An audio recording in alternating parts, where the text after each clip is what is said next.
이 땅 순례의 길을 마치고 하나님 나라 가서 귀한 찬양대의 가사처럼 해처럼 밝게 살면서 주님을 영원히 찬양할 줄로 믿습니다.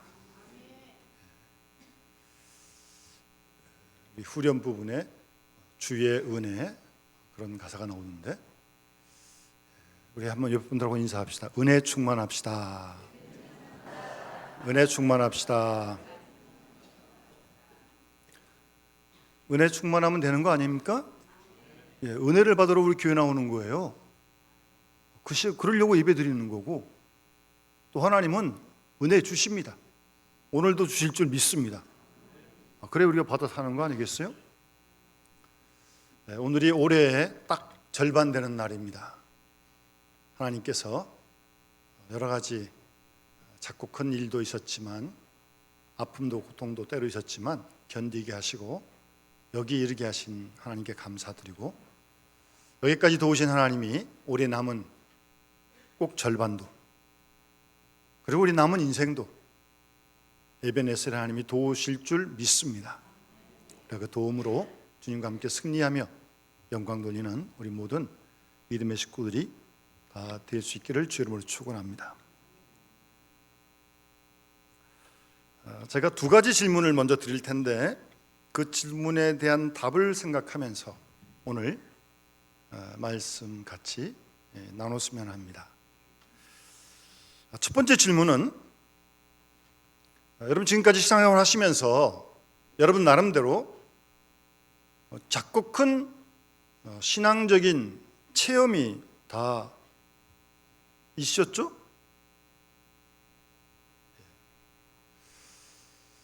어떤 분은 꿈에서 예수님의 얼굴을 본 사람도 있고, 어떤 분은 말씀을 읽고 있는데 이렇게 등 가까이 오셔서 등을 이렇게 싹 만지시면서 본인이 그랬다 그러니까 그런 줄 믿는 거죠. 좀 보지 못했습니다. 여러 가지 다양한 어떤 신앙적인 체험. 바울도 오늘 본문에 그 체험을 얘기하는 거거든요. 환상과 계시를 봤다고요. 근데 또 어떤 분은 그래요. 목사님, 제가 꿈에라도 주님의 좀 얼굴을 좀 한번 만나고 싶은데 아직 못 만났습니다 그러더라고요. 그래도 믿음이 좋아요, 그 집사님. 근데 꿈에라도 저도 좀 봤으면 좋겠어요. 저도 아직 못 봤어요. 근데 내 마음대로 되는 게 아니잖아요. 그거는 내가 보고 싶다고 보고, 아까 부른 우리 천국에 관한 찬송도 마찬가지인데, 하나님 나라 우리 갈 텐데 좀 그것의 영광을 좀 보기를 원하는 거 아니에요? 우리가요? 맛보기를 원하는 거 아니에요? 또 그렇게 본 사람도 있고, 또 오늘도 바울이 삼층천에 갔다고 하는 것은 하나님 나라 갔다 왔다는 거예요. 그걸 보고 왔다는 거예요. 여러분 믿습니까? 바울이 봤다니까 믿는 거죠. 본인의 그 체험을 얘기하는 거예요. 지금 자기 간증입니다. 어쨌든 그런 체험은 자꾸 그게 있는데 내 마음대로 된 건 아니에요. 내가 요구한 대로, 내가 생각대로 된 건 절대 아닙니다. 주도권을 하나님이 주고 계십니다. 근데 이 역사적으로 가만 보면 성경도 마찬가지지만 그런 환상과 계시를 보여줄 때는 사실은 대부분 다 신앙적인 박해가 있고 환난이 있고 어려울 때 그런 환상과 계시를 하나님이 일반적으로 많이 보여주십니다. 요한계시록, 기독교 박해가 굉장히 심할 때였거든요. 그럴 때 사도 요한이 이런 환상을 보게 되는 것입니다. 또 그런 은혜도 경험해야 고난도, 역경도, 환난도 이길 거 아니겠습니까? 어떤 경험이 있는지 잘 모르겠어요. 성령의 은사를 받은 것도 좋은 체험이 될 수 있겠죠. 두 번째 질문은, 여러분은 여러분 스스로 겸손한 사람이라고 생각하십니까? 아니면 교만한 사람이라고 생각하십니까? 개인 프라이버시가 있으니까 속으로만 대답하십시오. 겸손하다고 생각하시면 얼만큼 겸손하다고 생각하십니까? 속으로만 한번 조용히 대답을 해보시기 바랍니다. 오늘 본문 말씀은 사실 사도 바울의 어찌 보면 간증입니다. 간증. 바울의 서신을 읽어보면 이론적인 내용을 쭉 설명하다가도 자신의 간증이 중간중간 들어갑니다. 로마서 7장에 오라는 곤고한 사람이로다. 원하는 바 선을 행치 못하고 원치 않는 바 악을 행하였다고. 참 부끄러운 간증을 하고 있어요. 근데 그런 간증을 하니까, 오늘 본문의 이 체험도 자신의 경험을 간증하니까, 그러니까 이 편지가 힘이 있는 거예요. 뭐 이런 얘기를 했다 저랬다 뭐 남 얘기만 다 하면 별로 그건 뭐 좀 밋밋하거든요. 자신의 이야기를 하잖아요. 내가 나를 쳐서 복종케 했다. 그래서 이 편지가 힘이 있는 거거든요. 또 부끄러운 간증도 하고요. 요즘 현대인들은요, 이 자기를 마음 문을 잘 열질 못해요. 자기 얘기를 잘 못해요.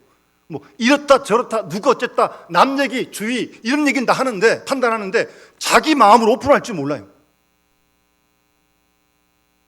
사실 그건 참 안타까운 일입니다. 그렇게 가정생활하고 그렇게 교회생활을 한다면 이게 얼마나 비극적인 겁니까?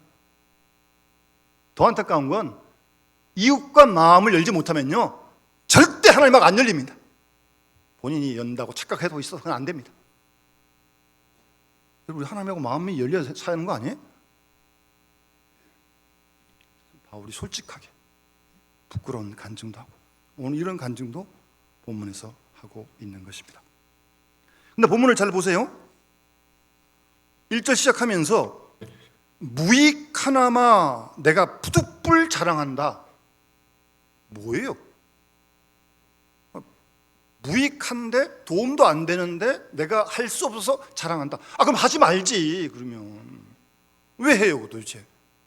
부득불 무익 하나마 안 하면 될 거 아니에요. 그러면 바울은 정말 안 하고 싶은 거예요. 자기 얘기 이런 간증 안 하고 싶은 거예요.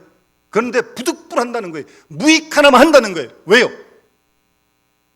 이 편지를 읽고 있는 고린도 교인들을 위해 산다는 거예요. 우리가 이런 부분을 좀 잘 헤아려야 됩니다. 여러분 아시는 대로 고린도 교회는 분쟁이 있지 않았습니까? 뭐 바울파다, 아볼로파다, 예수파다, 게바파다. 그래 분쟁이 있으니 이 교회가 얼마나 삭막했겠습니까? 그게 불똥이 되다 보니까 교회를 개척했다가 목회했던 바울에게까지 비난의 손길이 오는 거예요. 심지어는 네가 무슨 사도냐? 그런 비난까지 했던 겁니다. 참 바울은 개인적으로 그런 비난을 받는 것도 안타까운데, 바울이 더 안타까워하는 건 자기가 모욕을 당해서 안타까운 거 아니에요. 그건 자기가 수용하면 되는 거예요. 문제는 그렇게 바울을, 목회자를 비난하는 고린도 교인들의 신앙이 안 자랄 것 같기 때문에 지금 바울은 안타까운 거예요. 그래서 부득불 지금 이 얘기하는 거예요. 안 하고 싶은데. 그래서 바울이 꿈꾸는 것은, 소망하는 것은 바울과 교인들, 목회자와 교인 간의 관계가 하나님이 기뻐하시는 그런 관계로 이어지기를, 회복되어지기를 원하는 거예요. 그렇게만 되면 모든 고린도 교회 문제가 해결될 줄로 믿기 때문에 이런 얘기를 지금 하는 겁니다. 우리 교회는 그런 분이 안 계신 줄로 믿습니다만, 목회자가 이 단에 섰는데 목사님 얼굴이 보기 싫어요. 그래가지고 설교를 듣겠습니까? 그 말씀을 못 들으면 은혜를 못 받을 거 아니에요. 그럼 자기 믿음이 안 자랄 거 아니에요. 이건 치명적인 겁니다. 그래서 좋은 목사님 만나고 좋은 교인 만나는 게 피차간의 복입니다. 그런 관계를, 목회자와 교인, 교인과 목회자의 관계를 카리스마적인 관계라고 얘기를 하는 겁니다. 하나님이 주의 종으로 세우셨고 하나님이 교인들을 맡기셨고 서로 위해 기도해주고 말씀을 전하고 말씀을 받고, 그런 관계가 카리스마적인 관계예요. 저 사람 카리스마 있다, 그럴 때 쓴 말 아닙니다. 그런 거 원래 원조는 교인과 교역자의 관계를 카리스마적인 관계로, 그런 목회를 보내주는 게 하나님의 은혜 아니에요. 또 그런 교인을 만나는 게 하나님의 은혜 아니에요. 그런 관계가 열리고 소통이 될 때 은혜를 받고 위에 기도해주고 피차간에, 그렇게만 되면 고린도 교회 분쟁이 다 해결된다고 바울은 믿었던 거예요. 그래서 안 하고 싶은데 부득불 무익하나마 자기 환상과 계시의 경험을 말씀하고 있는 것입니다. 재미있는 건 그런 자신을 객관시합니다. 내가 한 사람을 아는데 그 한 사람이 누구예요? 자기. 근데 남 얘기하듯이 지금 하는 거예요. 지금 14년 전에 셋째 하늘에 올라갔다. 쉽게 얘기하면 하나님 나라 가서 환상을 봤다는 겁니다. 그래서 몸 안에 있었는지 몸 밖에 있었는지 나는 모르지만 하나님은 아신다. 사전에 그가 낙원으로 이끌려가서, 자기가 가고 싶다 간 거 아니에요? 하나님께 이끌려간 거예요. 가서 말로 표현할 수 없는 말을 들었다. 듣긴 들었는데 말로 표현할 수가 없어요. 그런 신앙 체험을 했다는 겁니다. 제가 이 말씀을 묵상하다가, 여러분 베드로, 야고보, 요한 예수님과 함께 변화산상에 올라가서 예수님의 얼굴이 빛나고 옷이 환하게 변하는 그런 신비로운 경험을 하지 않습니까? 베드로가 여기가 좋사오니, 예? 뭐 초막셋을 지어가지고 자기 건 지 생각도 안 하고요. 예. 막 그랬던, 어찌 보면 상당히 신비롭고 황홀한 경험이죠. 몸 밖에 있었는지 몸 안에 있었는지 난 모르겠다. 그러나 하나님은 아신다. 그러니까 꿈꾸면서 본 거 아니에요, 이거는요. 여러분 정확히 하셔야 돼요. 꿈꾸다가 본 게 아닙니다, 이거는. 사실은 그 사도 바울이 사울이었다가 바울 될 때 다메섹 동에서 부활하신 예수를 만나지 않습니까? 그 부활하신 예수를 만나는 그 체험은, 그 환상은, 그 계시는 꿈꾸다가 잠자다가 받은 게 아니에요. 길을 가다가 대낮에 그런 게 대낮에. 아시겠습니까? 그러니까 이런 신앙적인 체험은 뭐 이래야 된다 저래야 된다 그렇게 단정 짓지 마세요. 우리가 마음대로 하는 게 아니라니까요. 하나님께서 알아서 하는 거예요. 뭐 밤에 꿈꿀 때 그런 거 보게 하시든지 길을 갈 때 보게 하실지 그건 모르는 거예요. 아무도. 열어놔야 돼 이건. 어쨌든 놀라운 신앙적인 체험을 한 겁니다. 뭐 우리 교인들이 성령의 은사 가운데 뭐 방언의 은사만 받아도 막 하늘을 날 것 같은데요. 예? 그런데 그 다음 말씀 잘 보세요. 5절에 내가 이런 사람을 위하여 자랑하겠다. 그러면서 그런데 나를 위해서는 약한 것들 외에는 자랑하지 않겠다. 예? 이런 사람, 자기가 경험한 거지만 이렇게 3인칭으로 이런 사람을 위해서는 내가 자랑하겠는데 나를 위해서는 약한 것들 외에는 자랑하지 않겠다. 무슨 말입니까? 이 말씀을 곰곰이 깊이 생각해 보면 이렇게 놀라운 신령한 체험을 했는데 나는 여전히 약하다는 겁니다. 이렇게 엄청난 신앙 경험을 했는데 아직도 내 마음속에 여전히 죄악이 있고 유혹이 있고 악함도 있고 의심도 그대로 있더라고요. 그 얘기를 하는 겁니다 지금. 그런 신령한 체험을 했다고 그게 싹 사라진 게 아니라는 거예요. 여전히 약하고 여전히 유혹도 많고 여전히 남 시기하는 마음도 있고 미워하는 마음도 있고, 그래서 그런 거 자랑 안 하고 나의 약한 것만 자랑하겠다는 거예요.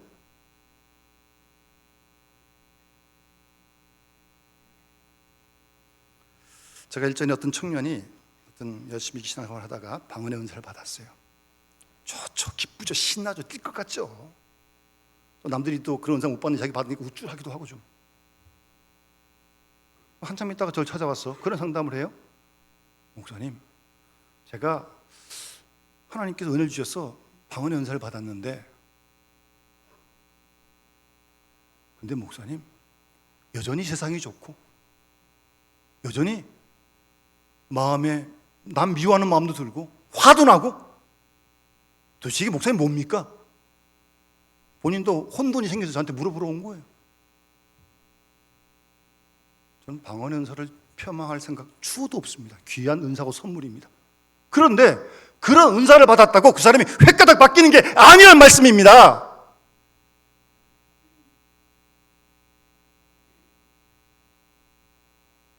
신비로운 경험은 다만 은사일 뿐 그것이 그 사람의 존재를 변화시키는 그런 능력이 아니라는 거예요.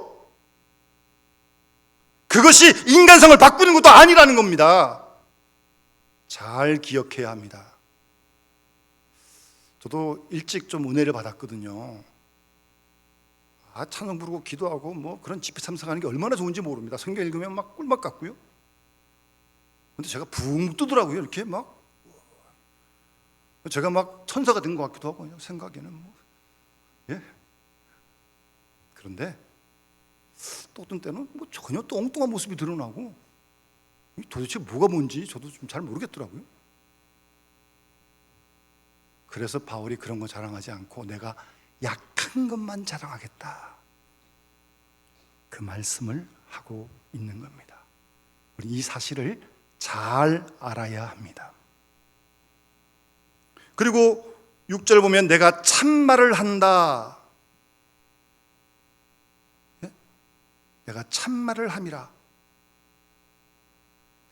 제가 언젠가면요, 요즘 뭐 그런 간증 집회를 잘 안 하더라고요. 예전에 왜 간증 집회 많이 했잖아요. 간증 잘 안 하던 분을 모셔서 간증 듣고 하여튼 그렇게 은혜 받았는데, 어떻게 기회가 돼서 똑같은 간증하는 사람을 제가 2번 만난 적이 있어요. 시간을 두고. 그런데 2번째 간증을 들으니까요, 처음 듣는 거 좀 달라요. 같은 사람인데. 사람이 이 간증도 하다 보면요, 뭐 이렇게 자기가 좀 첨가시키기도 하고, 그렇게 자꾸 하면 안 좋습니다, 사실은. 요즘 뭐 간증 잘 안 하더라고요. 어쨌든 과장이 없다는 겁니다. 참말을 한다고 하는 것은. 그리고 이런 간증할 때는 정말 진실되게 간증해야 합니다. 자꾸 하다 보면 위험해질 수 있거든요. 그래서 나는 참말을 한다. 그리고 6절에도 보면 내 간증을 듣고 너희들이 지나치게 생각할까 봐 두려워서 그만두겠다. 오늘 바울이 그렇게 말씀하고 있는 거예요. 간증이라고 하면 자기 받은 은혜를 나누는 건데 자기 자랑하는 것도 아닌 거거든요. 그런데 이 얘기를 듣고 괜히 듣는 사람이 지나치게 생각할 수 있거든요. 네? 네, 지나치게 생각할 수 있어요, 충분히. 그래서 그럴까 봐 두려워서 그만두겠다. 지나치게 되어 덕을 이루지 못하고 진실에서 떠나고 오해가 되고 마지막에는 교만이 되고 위선이 되고 그럴까 봐 그만두겠다. 바울이 그렇게 말씀하고 있는 겁니다.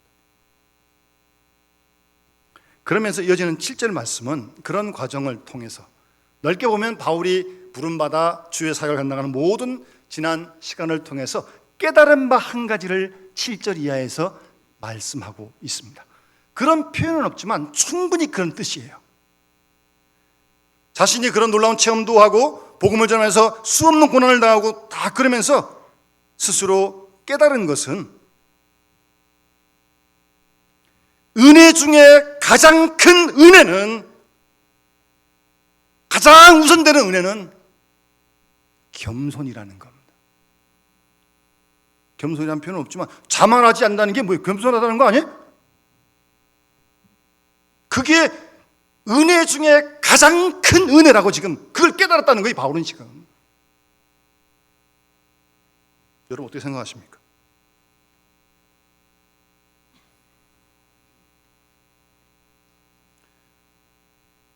은혜 중에 가장 큰 은혜가 겸손이다. 가장 귀한 은혜, 높은 가치의 은혜가 겸손이다. 그걸 바울이 내가 깨달았다, 그 말씀하고 있는 거예요, 지금. 그래서 사실은 자신에 대해서 자신이 겸손하다 생각하는 사람은 교만한 사람입니다. 사실은. 그 말은 무슨 말입니까? 그만큼 겸손하기가 어렵다는 거 아니겠습니까? 겸손하지 못해서 원망도 하고 불평도 하고, 뭐 누가 비난해도요, 내가 겸손한 사람이면 다 수용합니다. 그보다 내가 더 못된 사람인데 뭐 다 수용할 수 있어요. 겸손하지 못하니까 수용을 못하고 그냥 반박을 하고 다투고 싸우고 그러는 거죠. 뭐 따지고 보면 다 겸손하지 못한 거예요. 제가 그래서 가끔 젊은 청년들이 결혼 앞두고 찾아오면 제가 이런 권면을 합니다. 절대 서로 잘났다고 싸우지 마라. 내가 잘났다, 네가 잘났다. 그러니 싸움이 끝나겠어요. 그냥 한번 낮춰라, 쑥 낮춰라, 피차간에. 그러면 아주 행복한 가정이 될 것이다. 그냥 쉽게. 그래서 교만한 사람은 사랑할 줄도 모르고요, 교만한 사람은 사랑받을 줄도 모릅니다. 잘난 체 하면요, 혼자 고생하는 거예요, 사실은. 잘 몰라서 그러겠죠. 여러분, 겸손이 왜 가장 큰 은혜냐? 가장 중요한 건 일단 겸손해야 아까 보는 찬양처럼 은혜를 받을 수 있기 때문에 그런 거예요. 여러분, 하나님께서 겸손한 자에게 은혜 준다고 말씀하시잖아요. 겸손하지 못하면 똑같이 예배를 드려도 은혜를 못 받아요. 안타까운 일 아니에요? 겸손의 은혜를 받습니다. 그래서 겸손이 아주 중요한 거예요. 은혜 받아 살아야 되는 거야. 우리가 밥만 먹고 사는 게 아니잖아요. 우리가 여기 왜 나오셨어요? 은혜 받으러 나온 거 아니에요? 그보다 더 중요한 게 어디 있어요? 겸손의 은혜 받습니다. 그래서 겸손이 아주 중요한 거예요. 두 번째, 왜 겸손이 중요하냐? 겸손해야 받은 은혜를 은혜로 깨닫게 되는 거예요. 은혜를 받아도요, 겸손하지 못하면 그게 은혜인 줄 몰라요. 겸손하지 못하면 받은 은혜를 은혜로 알 수 있을 그 깨달음이 겸손한 사람에게 오거든요. 그러니까 겸손해야죠. 은혜 받는다고 다 깨닫는 게 아니에요. 한 가지 더, 겸손하지 못하면 받은 은혜를 지키지 못하기 때문에 겸손이 최고의 선물이라는 거예요. 은혜는 받았는데 겸손하지 못하면 그 은혜를 지키지 못하고 보존하지 못해요. 예배 시간에 은혜 받았어요? 찬양에 은혜 받았어요? 근데 교회 문 밖 딱 나와가지고 길 가다가 뭐 조그만 일로 어떻게 자동차가 뭐 접촉사고 생겼다, 화를 버럭 내는 거예요. 다 쏟아버리는 게 그다음부터는. 뭐 그럴 수도 있죠. 내가 받은 은혜가 중요하지 뭐 차 조금 부딪힌 게 중요한 겁니까? 뭐가 더 중요한 거예요?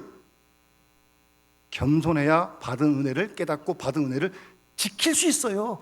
그래서 겸손이 참 중요하다는 거니까요.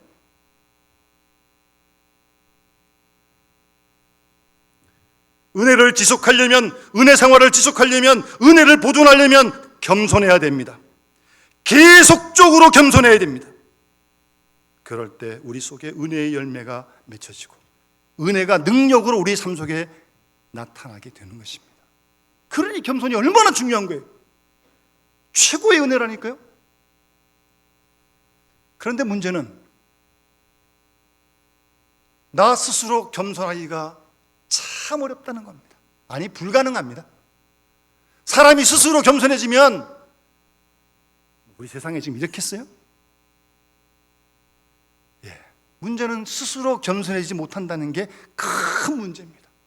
그래서 하나님이 좀 손을 보셔야 그나마 겸손해지는 겁니다.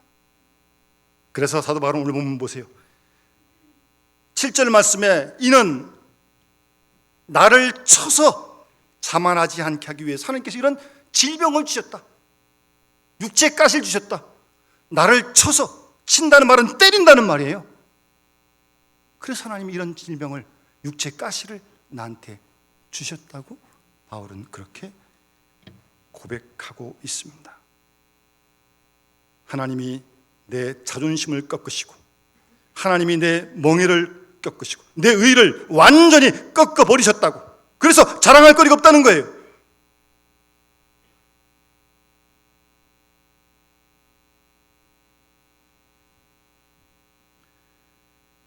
스스로 겸손할 수 있다고 여러분 생각하십니까? 그런 사람은 없습니다. 하나님이 손을 좀 보셔야 돼요.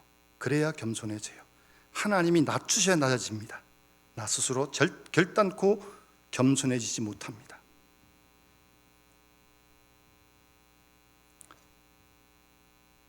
여러분, 그래서 오늘 본문에 보면 사도 바울은 하나님께서 나로 하여금 자만하지 않게 하려고 7절에요. 이 환상과 계시도 받았고 복음을 전하면서 온갖 고통도 당했고 베냐민 집하고 난 지 8일 만에 할례도 받았고 가말리엘에서 율법도 공부했고 부족한 게 없는 사람이거든요. 얼마든지 자랑하면 잘할 게 많고 거기다 이런 신령한 하나님 나라까지 보고 왔고 충분히 교만할 수 있거든요. 얼마든지. 또 그런 치질인 걸 자신도 알아요. 그런데 그러한 나를 하나님께서 너무 자만하지 않게 하시려고 나에게 육체의 가시를 주셨다. 바울은 그렇게 고백하고 있습니다. 자신이 잘못될 수 있는 그런 성향임을 스스로 아는 사람입니다. 하나님의 강권적인 역사 밖에는 자신이 겸손할 수 없음을 스스로 아는 사람이 그래서 나를 쳐서 너무 자만하지 않게 하려고 하신다. 이러한 하나님의 매가 계속적이어야 합니다. 이 매가 계속적이야 나는 겸손할 수 있다. 그럴 수밖에 없는 존재다 라고 스스로 바울이 인정하는 거죠.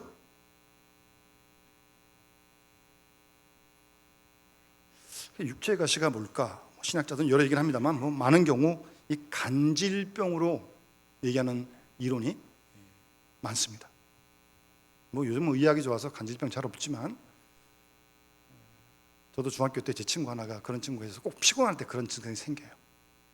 갑자기 경련을 일으키고. 생각해 보세요. 이렇게 복음을 전하다가 발작을 한다. 그럼 쓰러지고 거품을 물고 막 그럴 거 아니에요? 이게 뭐가 되는 거예요 도대체? 바울 개인적으로 뿐만 아니라 예배드리다가 말씀 전하다 그러게 되면 이게 자기 병도 못 고친 주제에 뭘 하겠냐고 그럴 거 아니에요 사람들이. 그래서 바울도 특별 기도를 3번 했어요. 이제 좀 고쳐달라고 좀 하나님께. 당연히 그럴 거 아니겠어요? 그래 하나님도 유익할 거 아니겠습니까? 딴 거 못해도 내가 쓰러지지 말아야지. 그런 건강한 하나 있어야지. 부귀영화를 못 이뤄도. 특별 기도 3번 했다니까요. 그런데 하나님의 응답이 뭐예요? 내 은혜가 너에게 족하다. 이게 무슨 말씀이에요? 점잖은 말씀이지만 화끈하게 말씀드리면 일단 간질병은 안 고쳐줬어요. 그 병은 끝까지 가져갔어요. 그러면서도 내 은혜가 너한테 족하다는 거예요. 무슨 말이에요? 그렇게 살라는 거예요. 그렇게 복음 전하라는 거예요. 여러분 그런 응답 수용하시겠어요? 그러니까 응답은 사건으로 온 게 아니에요. 병 안 났어요. 똑같이 다 지금 그대로 있어요. 그렇게 있는 그 상태를 바울이 해석해서 받아들인 게 응답이에요. 여러분 정확히 알아야 합니다. 꼭 이유만 지고 잘 되고 그런 것만 응답 아닙니다. 그대로 다 수용하라는 거예요. 하나도 안 고쳐졌어요. 또 발작할지 몰라요. 그러나 내 은혜가 너한테 족하다. 놀라운 건 바울이 이 사실을 응답으로 수용한 겁니다. 하나님이 나를 자만하지 않기 위해서 이런 육체의 가시를 주셨다 라고 받아들이는 거예요. 그게 겸손한 마음입니다. 그뿐인 줄 아세요? 도리어 기뻐했다라고 말씀하고 있어요. 병 안 났어요? 병 안 났다니까요? 또 발작할지 몰라요? 그래도 하나님은 손에 안 봅니다. 누가를 딱 붙여가지고 끝까지 누가가 동행합니다. 하나님은 하나님께 알아 쓰시는 거예요. 병은 안 고쳐지만 누가를 딱 붙여줘가지고 의사가 평생 동행했어요. 근데 그 사실을 바울은 도리어 기뻐한다는 겁니다. 예? 이런 상황에 이렇게 응답받고 기뻐하는 겁니다. 도리어 기뻐한다고요. 그래서 내가 잘하는 것은 궁핍, 박해, 공고를 기뻐한다. 그러면서 이는 내가 약한 그때가 강함이다. 그렇게 바울은 본문에서 간증하고 있습니다. 여러분 분명히 기억하십시오. 내가 작아져야 하나님이 커지십니다. 네? 내가 작아져야 하나님이 커지신다니까요. 내가 없어져야 하나님이 날 쓰시는 거예요. 내가 있는 한 있는 만큼 하나님의 영광은 가려지는 것입니다. 아시겠습니까? 하나님은 오늘도 겸손한 자에게 은혜를 주십니다. 우리가 무더워도 어려워도 힘들어도 은혜를 받아야 살 거 아니겠습니까? 예? 겸손한 자에게 은혜를 주시고요. 겸손한 사람이 은혜됨을 깨닫고요. 은혜를 지킬 수 있는 것입니다. 가장 위대한 사람에게 가장 어려운 고통이 있었습니다. 그러나 바울은 그 과정을 통해서 가장 큰 축복이, 가장 큰 은혜가 바로 겸손이라는 사실을 깊이 깨닫고 본문에서 자신의 삶을 간증하고 있는 것입니다. 오늘도 내일도 7월 한 달도 남은 인생도 늘 주님 앞에 이러한 겸손의 마음으로 주의 뜻을 이루어가면서 은혜를 받아 기쁨으로 은혜의 도구로 살아가는 우리 모든 믿음의 식구들 되시기를 주의 이름으로 축원합니다. 우리 찬송가 212장 우리 함께 찬양 드리면서 봉헌하도록 하겠습니다.